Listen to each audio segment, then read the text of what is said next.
Hey, hey, hey. Time for another out of this world story from rSpace. When cheating leads to success, but not for the cheater. With update. Parts of the story had to be edited to keep with rules of the group. So my story is a tough one. It started back on the 10th of February 2020. My best friend of 14 years and her 3-year-old child came to stay with us until she found somewhere new to live. I babysat her kid for her while my husband would take her to the shops to get food. On one occasion, I was walking with her, and she told me how she had been with married men before. "Oh, don't worry. Of course I know your husband's off limits."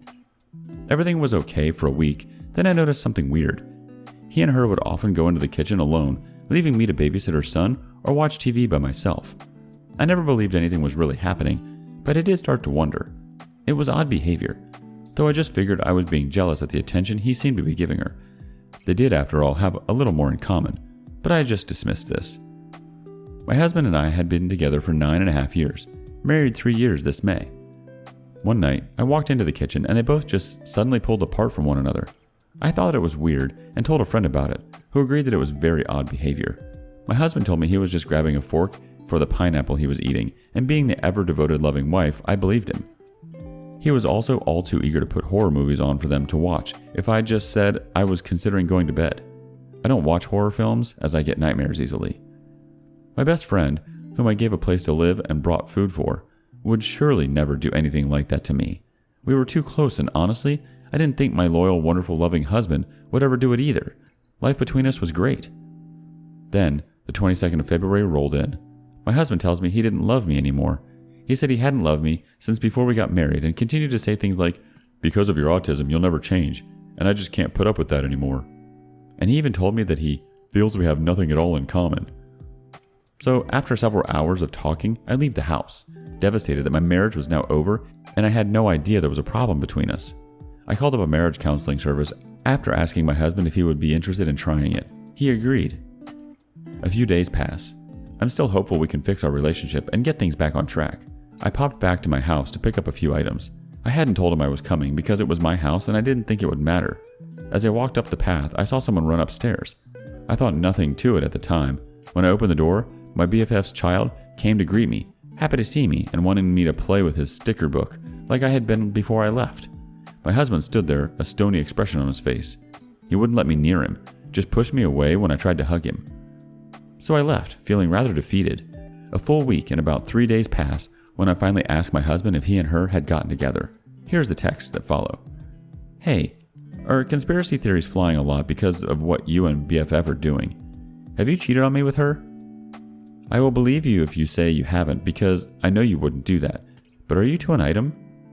I know it's a dumb thing to wonder, but a lot of people had just said you have, and honestly, I need proof to say I asked. LOL, even friend thought you were cheating. Who came up with that conspiracy? We are split up now. Anything I do with anyone isn't to do with you anymore. I did not cheat on you." Several people. Friend was the first one to mention it. I hope you're not. I know it's none of my business, but my BFF is like a sister to me. For her to do that would mean the end of our friendship. Dad thinks it was all a plan. You throw me out so you can get with BFF. Haha. Still saying haha because the very thought sounded ridiculous to me, and I felt he should know I wasn't taking the accusation seriously. I didn't want to sound insane or jealous. "Well, your dad is wrong. You know my reasons for this breakup, and it's stupid you would accuse me of that. But as I said, whatever I do from now on isn't to do with you." "So you are?" "Look, you want an answer. The situation is we have thought about it. Yes, we got together." I was devastated and angry. It definitely meant no chance for us. I had to speak to my BFF. Surely she would feel bad. After everything I'd done for her, could she really have done this to me? Text to the BFF. "I opened up my home, give you and your child somewhere to live, and this is how I'm repaid?" "Oh, you make this sound like this whole thing was planned. It wasn't."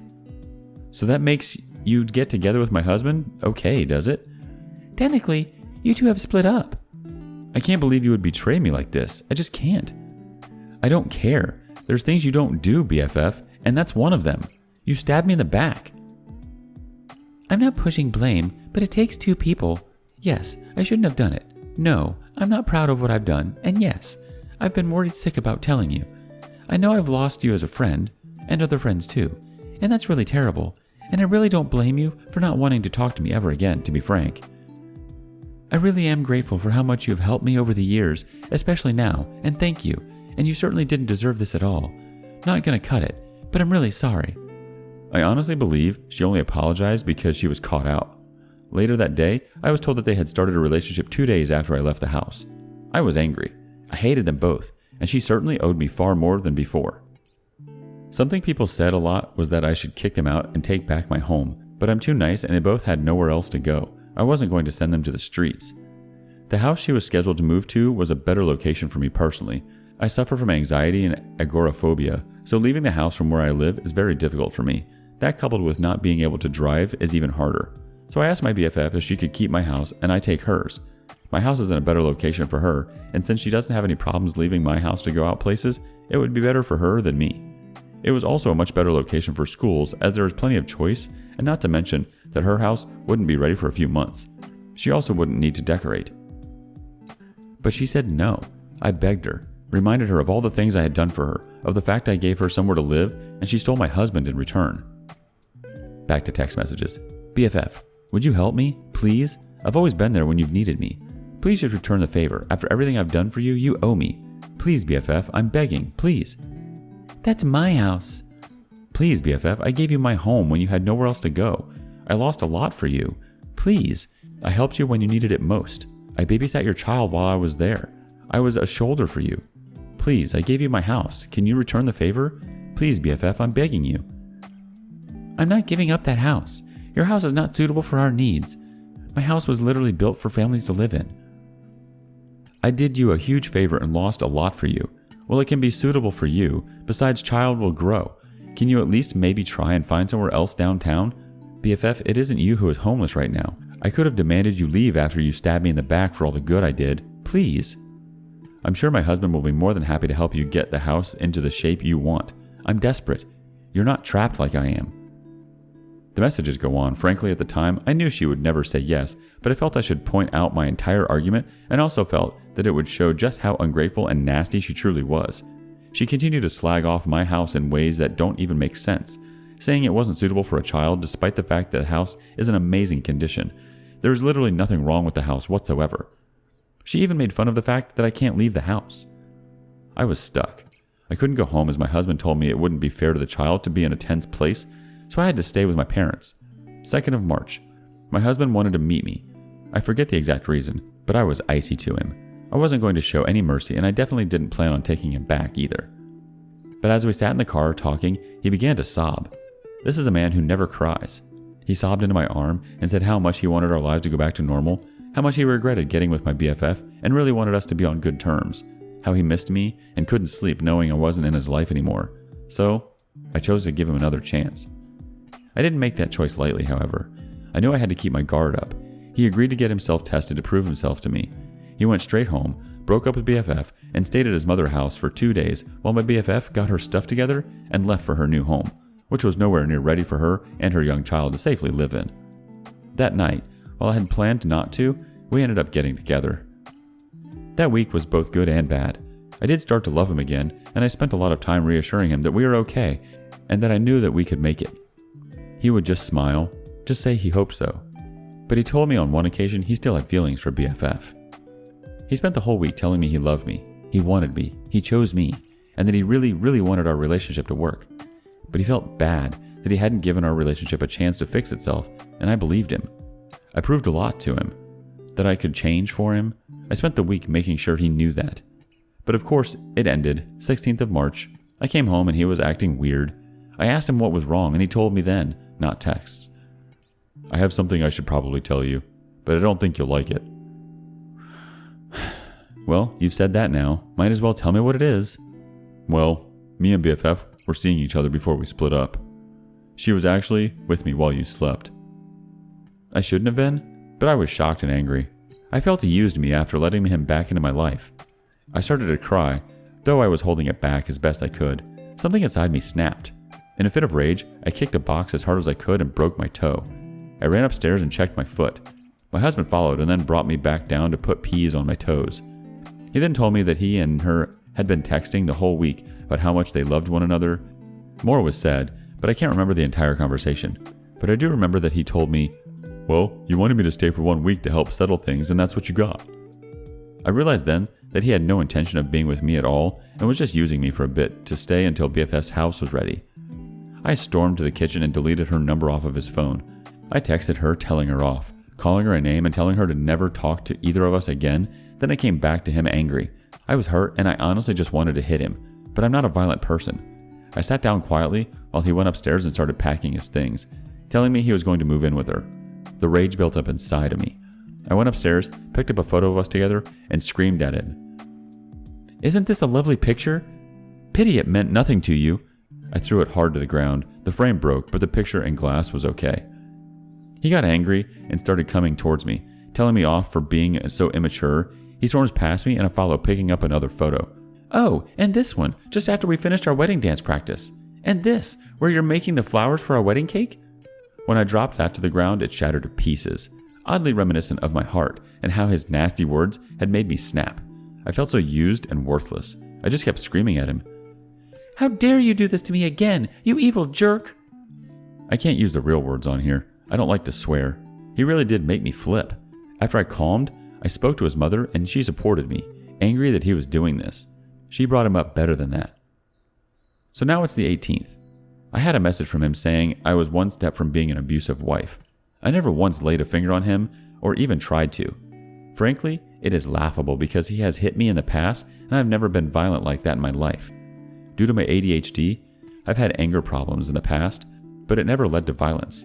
I was always kind and attentive to his needs and was there for him when he needed me. But looking back on it now, I see he was just using me. I want to clear this up. Before all this happened, life with him was great. We rarely argued. We were always enjoying games together and always on the same page. We were the type of couple who could finish one another's sentences. We were planning on children, and my family loved him like one of their own. Update. It's a long story, so feel free to skim. I was looking for this story the other day for someone who had asked, and when I found it, I read through and realized just how delusional I had become with that man. It made me sad because in the year that followed, I quickly realized how toxic our relationship truly was. He had me believing everything was my fault, that I was weak and I couldn't do anything. I had severe agoraphobia to the point I couldn't leave the house, and I was terrified of being alone. He did play on that and on some occasions tortured me with it. He did terrible things to me as well on a regular basis and gaslighted often too. Now I'm free. I'm headstrong. I'm out there. I've gotten a job. I've gotten a lot fitter. I've started college to retake my GCSEs. I'm taking driving lessons. All these things he said I could never do. I can now walk anywhere and everywhere, as well as take buses I'm unfamiliar with. Trains not so much. I have queue phobia with them due to an accident as a kid. Now here I am, succeeding, without that useless waste of space, who I hear is still doing the same rubbish. No job because gaming all day, ignoring his girlfriend, scrounging money off of his mother for endeavors he never bothers with, and the rest. AKA, I wasn't the problem he made me out to be. Sadly, it's not over yet. While we are divorced, he is refusing to sign the clean break agreement and pay his share of the divorce. Why am I posting this? Well, I just want to say that just because someone cheats doesn't mean the world has ended. It could mean your life is just beginning. Let's get some reaction from the community. Krenok starts us off. You really lost nothing and only won. It came with pain and betrayal, but in the end, you won. You got better while he is still facing his poor life, not being able to get better. There are people who want to encourage their partner to be better because they know that their relationship will benefit from it.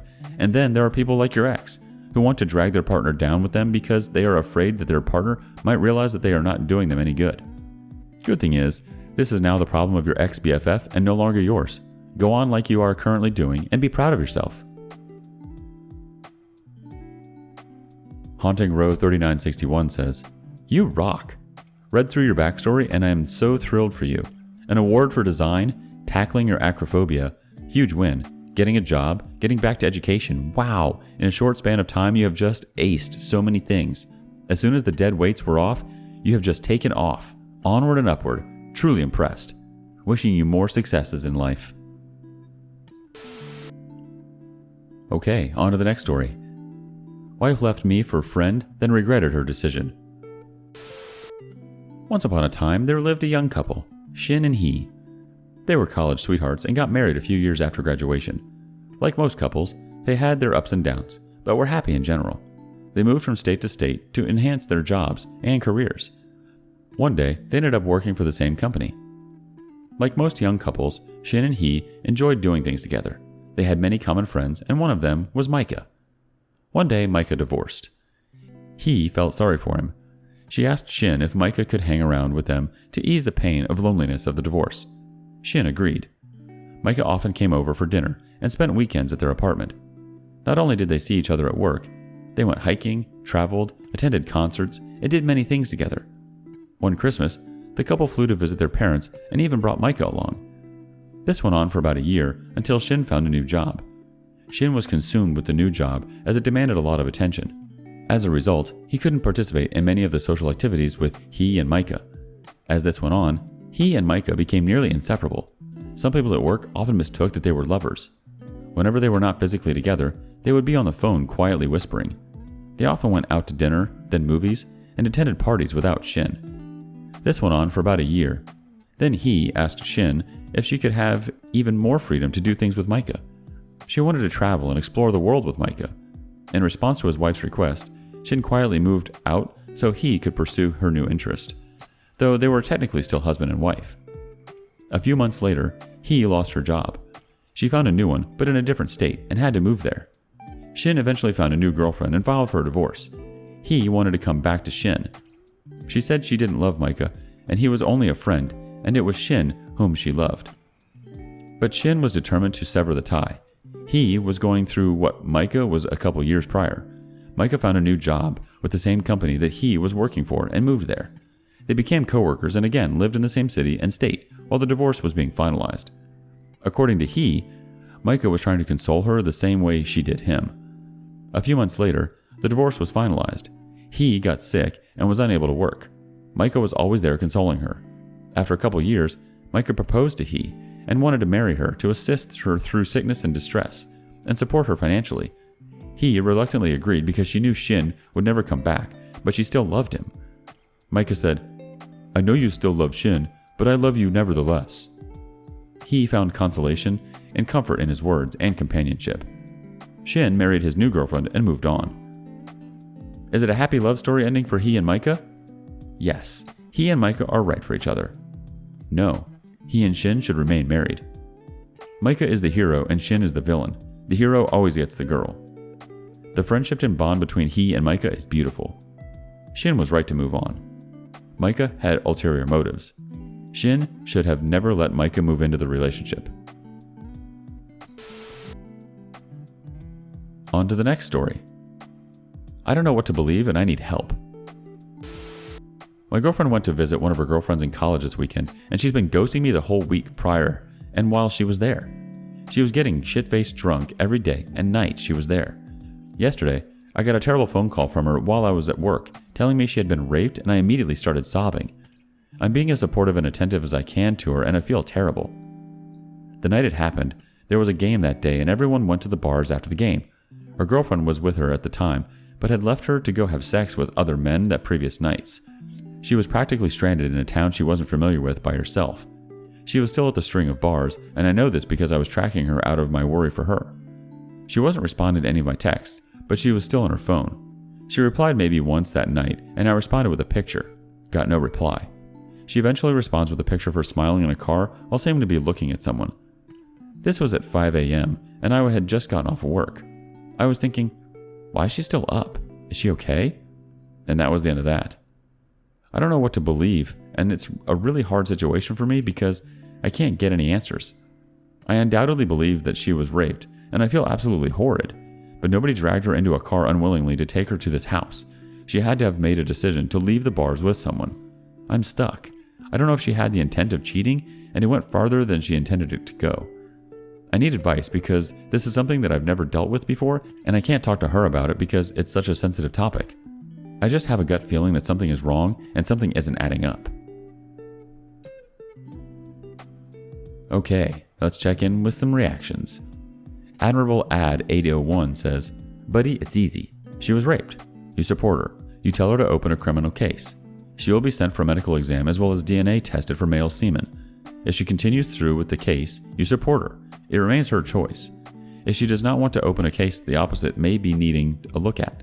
She went out and got banged, scared she was pregnant, and now cried wolf.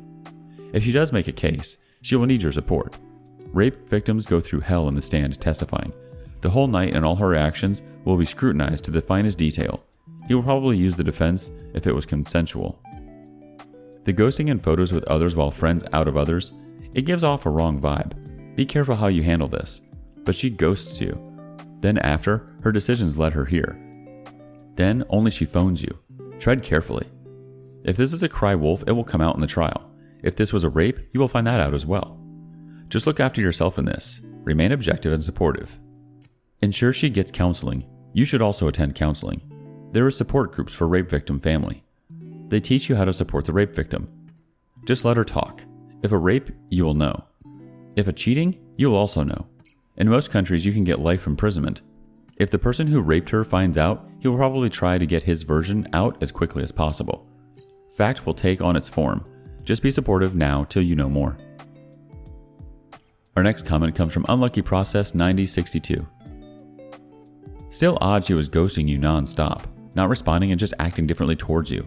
So I would agree with you totally that something does not add up. Nekawai19 says, I think there are two different points here. She was raped. Provide your support and understanding as a friend and someone who cares about her. She ghosted you for a week and decided to jump into strangers' cars or homes. She chose to meet and hang out one-on-one with men and without her friend. I would call this cheating and is completely apart from the rape. Do you think you'll trust her after her choices? If not, then break up. Our last comment coming from View Administration 245. Ask her to immediately go to the hospital and report the rape to the police. If she is not willing, then it could be consensual. When she did the deed, she got cold feet, and then to get your sympathy and support, termed it as rape. If she denies going to the police, she is shady most likely.